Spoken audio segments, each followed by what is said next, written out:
साथियों नमस्कार, मैं अजय कुमार एक बार फिर से आप सबका बहुत बहुत स्वागत करता हूं आपके अपने YouTube channel A to Z stories में। दोस्तों आज का वीडियो थोड़ा अलग होने वाला है। आज के वीडियो में हम बात करेंगे भारत के संविधान की विशेषताओं के बारे में। भारत का संविधान क्या है और इसके विशेषताएं क्या क्या हैं, आज के वीडियो में हम यही बात करने वाले हैं। अगर आपको अच्छा लगे तो आप हमारे इस वीडियो को अन्य मित्रों के साथ शेयर करिएगा। इसमें हम आपको आज के संविधान में धारा सहित सभी चीज़ों को विस्तार से वर्णित जो लिखा गया है उसको बताने जा रहे हैं। दोस्तों, भारतीय संविधान जो है विश्व का सबसे बड़ा लिखित संविधान है। चलिए और आगे जानते हैं। शासन व्यवस्था के संचालन के लिए सारभूत नियमों के संग्रह को संविधान कहा जाता है।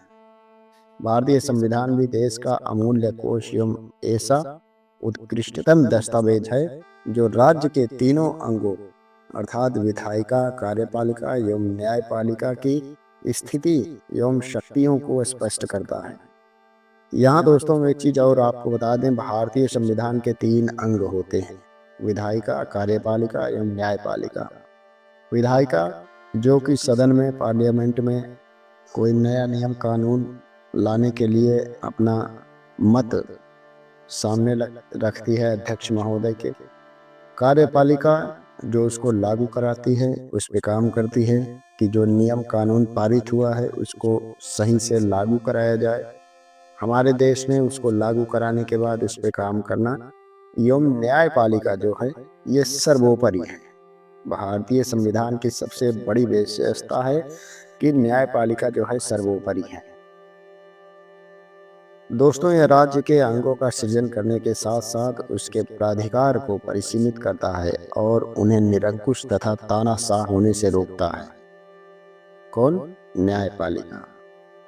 विश्व के अन्य संविधानों की तरह भारतीय संविधान की अपनी भी विशेषताएं हैं।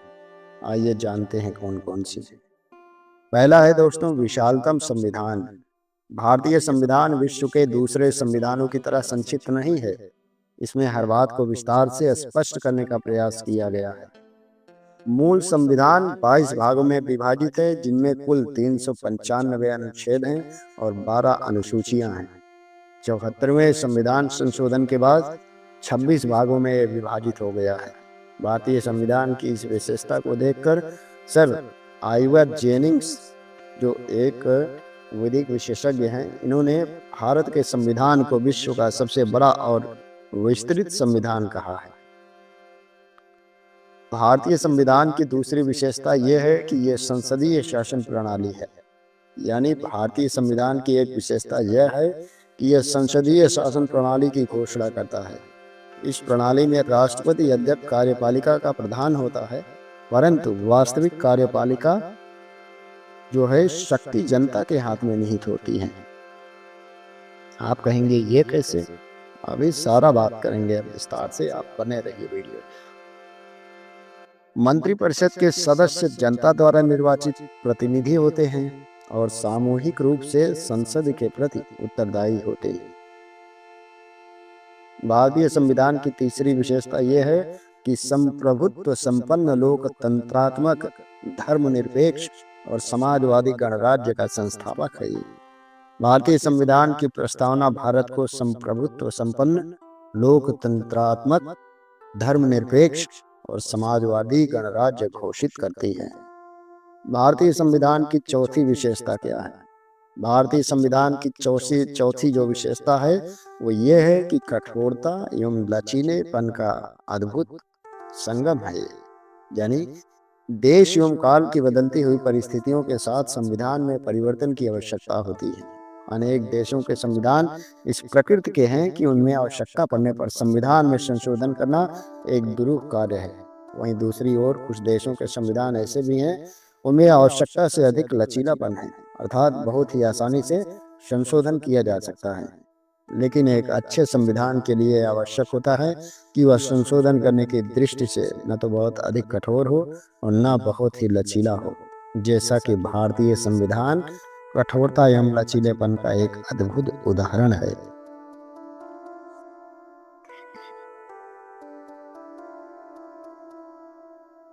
दोस्तों, इसमें समय के परिवर्तन के साथ संशोधन किया जा सकता है। अधिकांश अनुच्छेद ऐसे होते हैं, उनमें साधारणतः बहुमत से परिवर्तन किया जा सकता है। केवल कुछ ही अनुच्छेद ऐसे हैं जिसमें संशोधन के लिए विशेष बहुमत और राज्यों की सहमति की आवश्यकता होती है।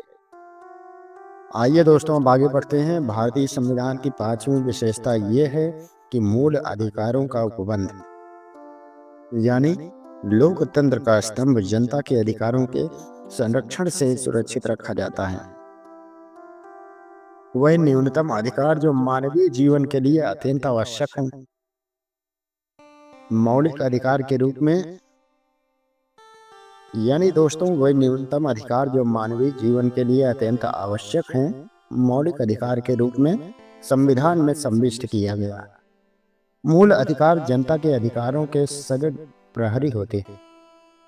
भारतीय संविधान इस उद्देश्य की पूर्ति के लिए संविधान के भाग 3 में मूल अधिकारों यानी फंडामेंटल राइट्स का उपबंध करता है।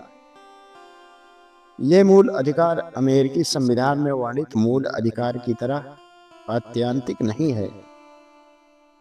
इन पर सार्वजनिक हित में निर्बंध लगाए जा सकते हैं, यानी कि रिस्ट्रिक्शंस लगाए जा सकते हैं। भारतीय संविधान की 6वीं विशेषता यह है कि मूल कर्तव्य, फंडामेंटल ड्यूटीज। भारतीय संविधान नागरिकों के 11 मूल कर्तव्यों की भी घोषणा करता है। यद्यपि ये मूल कर्तव्य संविधान में नहीं थे, इन्हें 42वें संशोधन द्वारा संविधान में एक नया भाग 4 का जोड़कर उपबंधित किया गया है।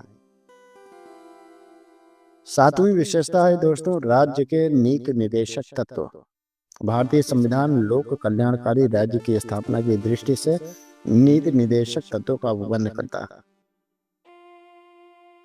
ये नीति निर्देशक तत्व संविधान के भाग 4 में वर्णित है।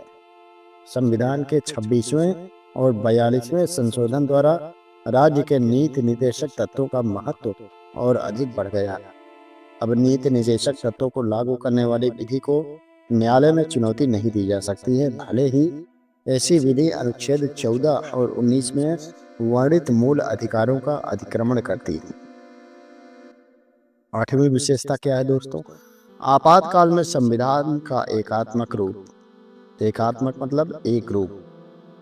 भारतीय संविधान की एक विशेषता यह भी है कि यह केंद्र और राज्यों में अलग अलग सरकारों का उपबंध करता है, परंतु आपातकाल यानी कि इमरजेंसी में केवल केंद्र का ही शासन हो जाता है। जैसे अभी कोरोना काल में आपने देखा, तो इसमें भारतीय संविधान का एकात्मक रूप आपके सामने आया, यानी कि जो केंद्र सरकार कहेगा वही सभी राज्यों में लागू होगा। नॉर्मली तो हर राज्य के अपने अपने नियम और कानून हैं, अलग अलग सब चीज उन्होंने बनाया है, लेकिन जब कोई आपातकालीन की स्थिति आती है तो सबका डोरभाग केंद्र को ही सौंप दिया जाता है। केंद्र को राज्य सूची में वर्णित विषयों पर कानून बनाने का अधिकार भी प्राप्त हो जाता है। 9वां है दोस्तों, और सबसे जरूरी आज के समय में, कि हमारी जो न्यायपालिका है वो स्वतंत्र है, उसके ऊपर कुछ नहीं है। मतलब भारत के संविधान में न्यायपालिका को सर्वोपरि रखा गया है। कहने का मतलब यह है कि भारतीय संविधान स्वतंत्र न्यायपालिका की व्यवस्था करता है। न्यायपालिका को कार्यपालिका एवं व्यवस्थापिका यानी विधायिका से अलग रखा गया है। अन्य देशों के संघात्मक संविधानों की तरह भारतीय संविधान दोहरी न्याय पद्धति की व्यवस्था नहीं करता है। यहाँ देश का सबसे बड़ा न्यायालय उच्चतम न्यायालय है, सुप्रीम कोर्ट जिसको कहते हैं, जिसके निर्णय देश के समस्त न्यायालयों पर बाध्यकारी, मतलब सुप्रीम कोर्ट के उससे ऊपर कुछ नहीं है। न्यायपालिका ही संविधान की व्याख्या करती है, केंद्र और राज्यों के बीच विवादों का निपटारा करती है, मूल अधिकारों की सुरक्षा करती है। 10वां है दोस्तों, वयस्क मताधिकार। भारतीय संविधान लोकतंत्रीय डेमोक्रेसी सरकार की व्यवस्था करता है। लोकतंत्र सरकार जनता की सरकार होती है, जो जनता के लिए जनता द्वारा बनाई जाती है। सरकार जनता द्वारा चुनी जाती है संविधान 18 वर्ष की आयु के प्रत्येक व्यक्ति को मताधिकार प्रदान करता है। यानी कि अगर संविधान के अनुसार आपकी आयु 18 वर्ष से अधिक हो गई है तो आप अपना कीमती वोट किसी भी पार्टी को दे सकते हैं। पंथ निरपेक्ष राज्य की घोषणा 11वां है दोस्तों। भारतीय संविधान भारत को पंथ निरपेक्ष राज्य घोषित करता है। पंथ निरपेक्ष राज्य का अर्थ है कि राज्य का कोई धर्म नहीं होगा। सरकार की दृष्टि में सारे धर्म बराबर होंगे। राज्य ना तो किसी धर्म को प्रोत्साहित करेगा और ना ही हतोत्साहित करेगा। सभी को अपना धर्म मानने की पूर्ण स्वतंत्रता होगी, परंतु राज्य द्वारा पोषित शिक्षण संस्थानों में धार्मिक शिक्षा पर प्रतिबंध होगा। 12वां है दोस्तों और लास्ट है एकहरी नागरिकता। यानी यद्यपि संघात्मक संविधानों में दोहरी नागरिकता की व्यवस्था होती है, संयुक्त राज्य अमेरिका यूएसए का संविधान इसका प्रमुख उदाहरण है, परंतु भारतीय संविधान एकहरी नागरिकता का उपन्न करता है, अर्थात देश के सभी नागरिक भारत के नागरिक होंगे। तो दोस्तों ये थी हमारे संविधान की कुछ प्रमुख विशेषताएं जो हम सबको मालूम होना चाहिए। ये 12 विशेषताएं हैं, इसको हमको याद रखना चाहिए। बाकी और अपने वीडियो में हम आपके लिए ले आएंगे संविधान से जुड़े कुछ महत्वपूर्ण एवं आवश्यक जानकारी, जिसको आप अपने हिसाब से अपने ज्ञान के अनुसार अपने अंदर संविष्ट कर सकते हैं। इसी के साथ दोस्तों वीडियो को करेंगे समाप्त। मिलेंगे एक नई वीडियो में एक नई रोचक जानकारी के साथ। तब तक के लिए नमस्कार, प्रणाम, जय हिंद।